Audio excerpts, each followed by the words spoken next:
Always trust. We ask the questions. What is needed in the world?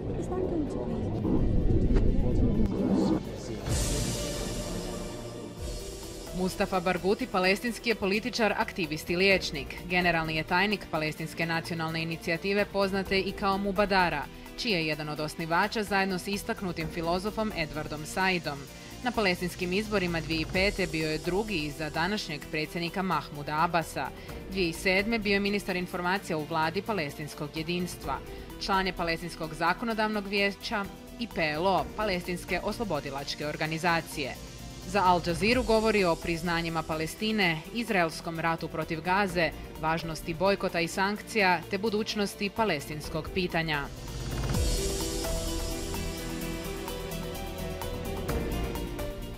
Mr. Barghouti, thank you for joining Al Jazeera and speaking to us. It's nice to be with you. Thank you.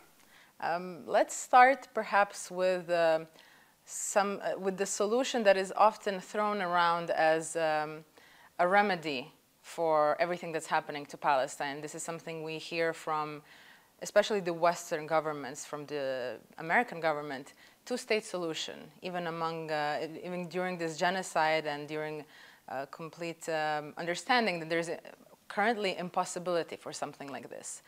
How do you see the two-state solution, especially as explained by the Western governments? Well, there is a difference between calling for two-state solution and meaning that, and using it just a slogan to cover up the real positions of allowing Israel to kill the possibility of two-state solution. In my opinion, any government in the world, including the United States government, in particular the United States government, that continues to speak about two-state solution without demanding the Israeli withdrawal from all occupied territories, without demanding the end of settlement activities, without demanding the removal of all Israeli illegal settlements from the occupied territories, and without recognizing the state of Palestine, is simply nothing but hypocrisy. To give Israel time to finish the process of facts establishment, Judaization, and annexation of the West Bank. I wrote an article more than a year ago in The Guardian in which I said Israel is killing or has killed already the two-state solution, the alternative to which can only be one democratic state with equal rights for everybody. I see that this is the process that Israel is continuing. But if a miracle happens and the Americans choose to elect Bernie Sanders as their president, and he comes in and forces Israel to take away their settlers and remove their army and from the occupied territories, fine. The Palestinians are ready to accept either two-state solution or one-state solution. It is Israel that is rejecting both. And practically, Israel has one solution, which is ethnic cleansing, exactly what they are trying to do in Gaza Strip. If there were to be a two-state, so hypothetically speaking, that there would be a proper Palestinian state, how do you see this state? How different would it be from what we have now with the occupied territories in the West Bank and in Gaza? We cannot talk about a Palestinian state without guaranteeing complete and total sovereignty. Sovereignty means that Palestinians will be in charge of their affairs. Sovereignty means we will be in control of our borders, of our import, of our export, of our economy, of our water resources, of our natural resources, of our land. That requires the removal of all Israeli illegal settlements and the removal of the Israeli army from the occupied territories. But also it requires that no constraints will be put on us to democratically elect our leadership in a free democratic manner. And the most important part of the state should be that Jerusalem would be the capital of Palestine, and that Palestinians will also have sovereignty over the occupied Jerusalem. These are important question, in addition to a very important question of the right of return of Palestinian refugees who were displaced back in 1948 and whose number now is 7.5 million people. Before we touch on this, you mentioned a very important question of the Palestinian right to elect their own leadership. Whatever happens in Gaza with the end of the war and whatever the outcome of this genocide is, do the Palestinians have, let's say, the capacity to offer an alternative to Hamas? Why should they provide an alternative to Hamas? The people have the right to choose their leaders, whether they are Hamas or Fatah or from our democratic trend. It's the right of the people. Nobody comes to Bosnia and tells people you have to choose this or that. Nobody comes to the United States and tells you can't elect Trump. It's unacceptable. Either you have democracy or you don't have democracy. And as a matter of fact, we were supposed to have elections in 2021, something we didn't have since 2006. And Israel prevented us from having our elections. And the United States of America supported Israeli rejection of our elections. And some other countries did the same. Had we have elections in 2021, two things would have happened. First of all, no single party would have gotten an absolute majority, because now we have a fully proportional system, which means it is almost impossible for any single party to get more than 50%. That would have meant we would have had a pluralistic democratic system. By the way, all polls today show the same. If we have now democratic elections, it will be a pluralistic system. No single party will have a majority. But Hamas is part of the Palestinian structure, and they have the right to run in the elections. But the other thing that would have happened, had we have elections in 2021, we would not have had this war, because then we would have had a unified Palestinian government for West Bank and Gaza. And probably that would have allowed us to facilitate ending the siege on Gaza, and probably we could have avoided this war. There's this theory, I remember reading in the past years, that whenever Hamas and Fatah come to some kind of agreement, Israel comes in and stirs the conflict. Israel plays this game. They tell Abbas, you can't talk to Hamas because they are a terrorist group. And if he tries to reconcile with Hamas, they say that he's moving towards terrorists. But if he says, okay, I'm not having talks with Hamas, let's have negotiations, they tell him, you can't talk on behalf of all Palestinians. So it's an Israeli game. Look, Israel does not want peace. Israel does not want two-state solution. Israel wants only one thing, which is ethnic cleansing of the Palestinian people, finishing the job they started in 1948. And that's why for the last 10 years, no prime minister in Israel accepted even to sit down and talk to Palestinian representatives. Israel killed Oslo Agreement. Israel killed Oslo process. And when I hear some Western diplomats ask whether certain Palestinian factions would recognize Israel, I ask the question, the PLO recognized Israel. Did Israel recognize Palestine? Of course not. So the main problem now is Israel, not Palestinians. Israel is the one that is saying no place for a Palestinian state. More than that, it's not just Netanyahu. 99 members of the Israeli Knesset, out of 110 Jewish members, voted against a Palestinian state. So the obstacle is Israel. And if anybody wants to say that they support two-state solution, they have to exercise pressure on Israel, including sanctions, to force it to end occupation. And they have to use one international law, not double standard. One international law for Russia and another international law for Israel. That is unacceptable. Look, the ICC decided that the Prosecutor General of the ICC is indicting Netanyahu and his defense minister, Gallant, with committing war crimes. What does Biden say? The ICC has no authority. But when the ICC accused Putin of the same thing, he welcomed that and said the ICC has the right to do so. So this double standard has to end. You mentioned Oslo and all of the other peace agreements, especially in the period of the 90s and 2000s. Right now, we see very, very clearly that it was empty words and even to an extent additionally problematizing the situation in Palestine.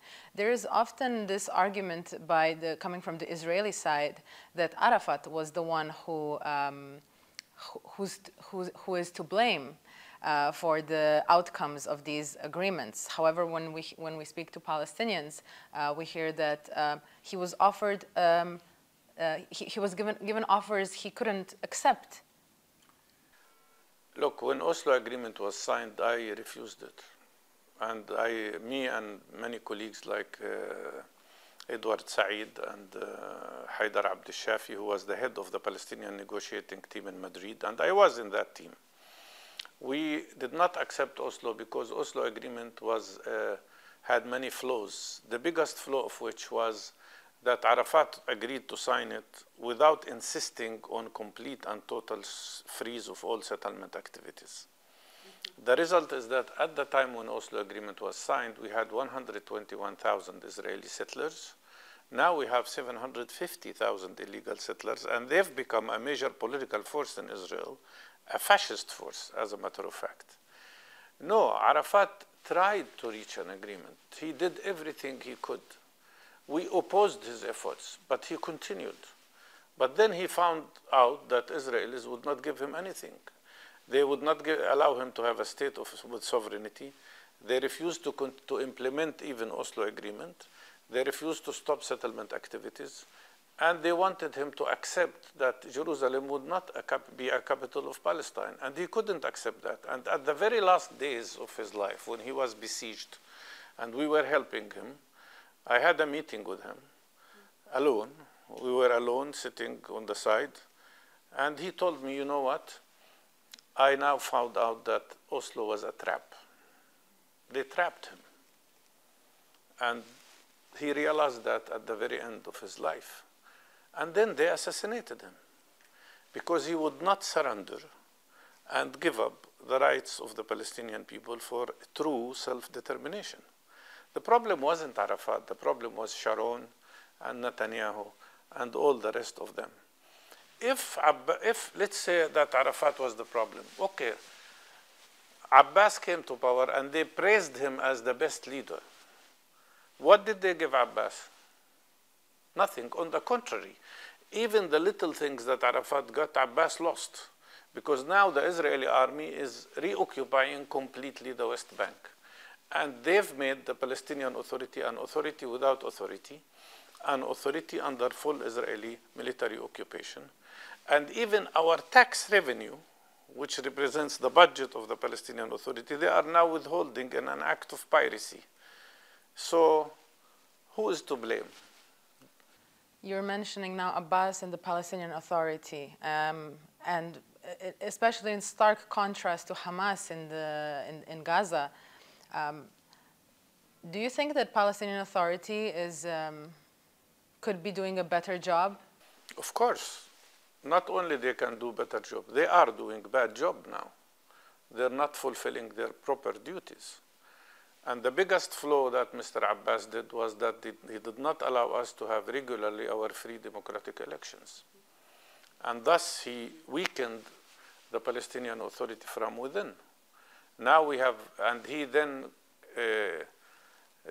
dissolved our elected parliament in 2018, which is improper because now we have a structure which is called the Palestinian Authority without separation of powers, without democratic participation, and with internal division. And that's why our goal is to bring back our unity. And our unity should be based on democratic participation. And what I advocate for is the right of the Palestinian people to choose their leaders freely and democratically, like everybody else. Would this entail removing Palestinian Authority? We don't need to remove the Palestinian Authority, but it has to be restructured. Any form of corruption should be eliminated. There should be bringing back the role of the Palestinian Liberation Organization, the PLO, which has been downsized and marginalized by the Palestinian Authority. The Palestinian Authority should take care of people's needs like health, education, etc. But the political aspect should be in the hands of the PLO. That should be opened to include all parties, including Hamas and Jihad and everybody else, so that we can have a unified Palestinian leadership. And then prepare for free democratic elections and let people choose. How is then, if this is the Palestinian Authority, you just illustrated it, how do you then comment the pretensions by the Palestinian Authority to take over in Gaza? They cannot take over Gaza. This will not happen unless we have a national consensus government, which means a government that is accepted by everybody. That's the only way for a government to function. We met in Moscow, all the Palestinian groups and parties, and we agreed on major principles. I drafted that agreement. And that agreement included that all Palestinians will be incorporated in the PLO, and then we could work for having a national consensus government that is accepted by everybody. Hamas does not want to be a government, but Hamas wants to know who will be in the government and which ministers will run and we want to know that as well. We don't want to have ministers in the government, but we want a government that can be functioning properly in cooperation with everybody. And we should not allow the Americans or the Israelis to divide us on this issue, to impose on us who should govern Gaza. It's not their business. It's not the business of Israel. It's not the business of the United States or any other party. Palestinians together should and can agree about how we can have the governing of Gaza as part of the governing of the West Bank, a unified government, because the goal of Americans and Israelis is to separate Gaza from West Bank so that there will be no future Palestinian state. Will you be able to navigate, even if it stays like that, decentralized in two separate territories? Of course, we did that before.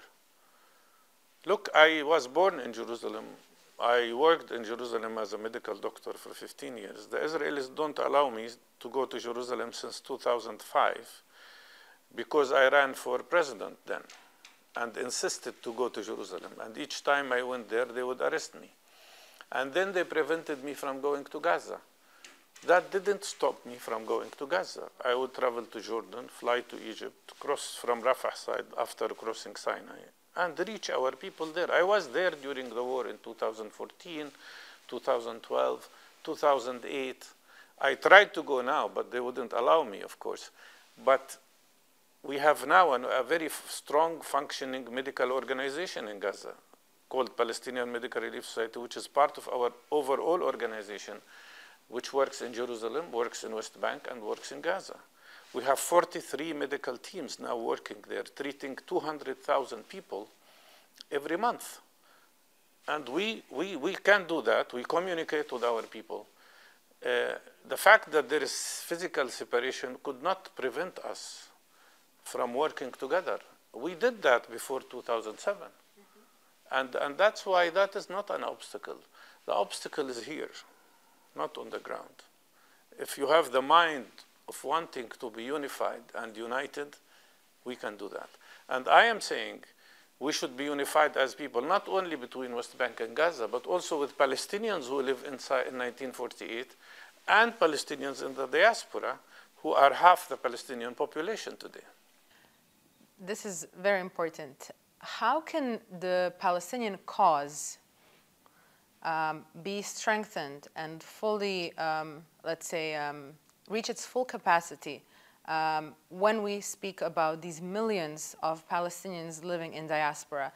Just a short example, in the past 7 months of the war, especially in the West, in the United States, we've had prominent Palestinians, either religious figures or politicians, activists, doing very significant work for in advocating for Palestine. How can they even contribute more to the Palestinian cause? Through a unified Palestinian strategy. The strategy I believe in consists of 5 pillars of struggle, as we say.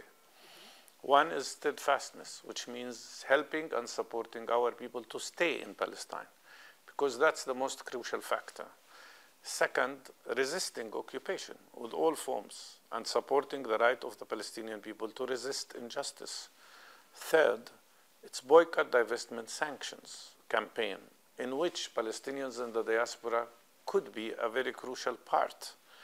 And fifth, it's unifying the efforts and energy of all Palestinians wherever they live in one unified struggle.